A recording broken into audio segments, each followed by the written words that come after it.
प्रीगाबालिन एक प्रिस्क्रिप्शन दवा है जिसे मुख्य रूप से न्यूरोपैथिक पेन, एपिलेप्सी और जनरलाइज एंजाइटी डिसऑर्डर यानी कि जीएडी के इलाज में दी जाती है।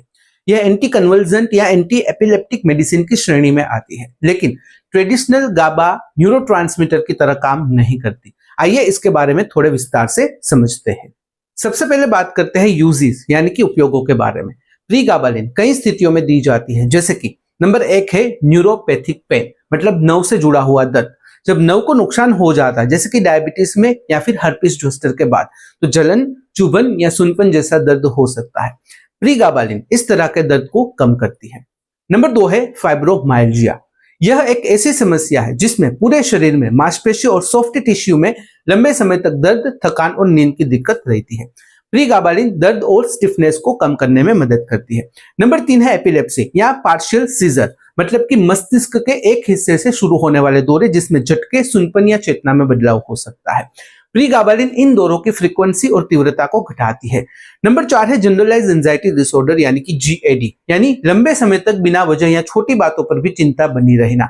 प्रीगाबालिन चिंता के लक्षण को कम करके मानसिक शांति देती है और नींद बेहतर करती है। नंबर 5 है स्पाइनल कॉर्ड इंजरी से जुड़ा हुआ क्रोनिक पेन, यानी रीढ़ की हड्डी में चोट लगने के बाद होने वाला लंबे समय तक रहने वाला दर्द। प्रीगाबालिन इस दर्द को कम करके मरीज की रोजमर्रा की जो जिंदगी है उसे आसान बनाती है। आइए बात करते हैं मैकेनिज्म ऑफ एक्शन के बारे में, मतलब कि यह दवा कैसे काम करती है उसके बारे में।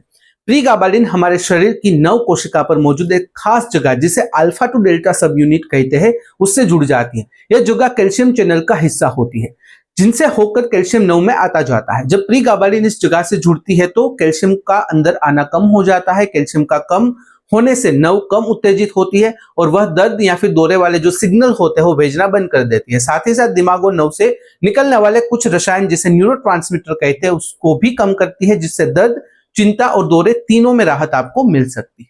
अगर बात करें डोजेस की, तो प्रीगाबालिन की मात्रा यानी कि डोज इस बात पर निर्भर करती है कि किस बीमारी के लिए दिया जा रहा है और मरीज की सेहत कैसी है। उसमें नंबर 1 है न्यूरोपैथिक पेन, यानी कि नर्व वाला दर्द। आमतौर पर 150 mg रोज से शुरू की जाती है। अगर जरूरत हो तो डॉक्टर धीरे धीरे इसे 300 mg से 600 mg रोज तक बढ़ा सकते हैं। नंबर 2 है एपिलेप्सी यानी कि दौरे आना। रोजाना 150 mg से 600 mg तक दी जाती है, जिसे 2 से 3 हिस्सों में डिवाइड किया जाता है। नंबर 3 है एंजाइटी या फिर फाइब्रोमाइल्जिया। आमतौर पर 150 mg से 450 mg रोज दी जाती है। एक खास बात का ध्यान रखना है कि इस दवा को अचानक बंद नहीं करना चाहिए। अगर एकदम से छोड़ दी जाए तो चक्कर आना, नींद न आना, चिंता बढ़ना या दौरे आना जैसे विड्रॉल सिम्टम्स हो सकते हैं। हमेशा डॉक्टर की सलाह पर इसे धीरे धीरे बंद कर सकते हैं। बात करें कॉमन साइड इफेक्ट्स की, तो प्रीगाबालिन लेने पर कई लोगों को हल्के साइड इफेक्ट्स हो सकते हैं जो ज्यादातर समय के साथ कम हो जाते हैं, जैसे कि चक्कर आना यानी कि डिजीनेस, सिर हल्का लगना या फिर घूमने जैसा एहसास होता है, नींद आना यानी कि ड्राउजीनेस, खास करके दिन में ज्यादा नींद आना या फिर सुस्ती महसूस होना, वजन बढ़ना यानी कि वेट गेन, लंबे समय तक इस्तेमाल से वजन में धीरे धीरे बढ़ोतरी हो सकती है, हाथ पैरों में सूजन यानी कि पेरिफेरल एडेमा, खास करके टखनों या पैरों में हल्की सूजन दिख सकती है, धुंधला दिखाई देना यानी कि ब्लड विजन, दिखने में थोड़ी धुंधलाहट हो सकती है जो अस्थायी यानी कि टेम्पररी होती है। अगर बात करें सीरियस साइड इफेक्ट्स की, तो कुछ दुर्लभ लेकिन गंभीर साइड इफेक्ट्स भी हो सकते हैं जिन पर तुरंत ध्यान देना जरूरी है, जैसे कि एलर्जिक रिएक्शन, चेहरे, होठ या गले में सूजन हो सकती है, सांस लेने में दिक्कत हो सकती है, तेज खुजली हो सकती है, मूड में बदलाव, चिड़चिड़ापन, बहुत ही उदासी महसूस होना, अचानक गुस्सा आना। बहुत कम मामलों में खुद को नुकसान पहुंचाने के विचार आ सकते हैं। मांसपेशियों में दर्द या कमजोरी यह दुर्लभ है, लेकिन कभी कभी गंभीर मांसपेशियों की क्षति जिसे रेब्डोमायोलाइसिस कहते हैं उसका संकेत भी हो सकता है। आइए बात करते हैं प्रिकॉशंस के बारे में, यानी कि यह दवा लेने से पहले और बाद में क्या ध्यान रखना है। नंबर 1 है किडनी की समस्या वाले मरीज। अगर किसी को किडनी की बीमारी है तो प्रीगाबालिन की खुराक यानी कि डोज कम करनी पड़ सकती है, क्योंकि यह दवा किडनी के जरिए ही बाहर निकलती है। नंबर 2 है गर्भावस्था और स्तनपान। गर्भवती या फिर स्तनपान कराने वाली महिला यह दवा सिर्फ डॉक्टर की सलाह पर ही ले, क्योंकि इसका असर बच्चे पर भी हो सकता है। हो सके तो इस दवा से दूरी बनाए रखें। नंबर 3 है शराब और अन्य CNS डिप्रेसेंट्स। शराब, नींद की गोलियां या अन्य दवाएं जो दिमाग को धीमा करती है, इनके साथ प्रीगाबालिन लेने से ज्यादा नींद यानी कि सेडेशन और चक्कर आ सकते हैं। नंबर 4 है गाड़ी या मशीन चलाना। दवा लेने के बाद चक्कर या धुंधला दिखना हो सकता है, इसलिए गाड़ी चलाने या फिर मशीन ऑपरेट करने से बचें। आइए बात करते हैं डिपेंडेंस एंड विड्रॉल के बारे में। अगर प्रीगाबालिन को लंबे समय तक लगातार लिया जाए तो कुछ लोगों को उसकी आदत यानी कि डिपेंडेंस हो सकता है।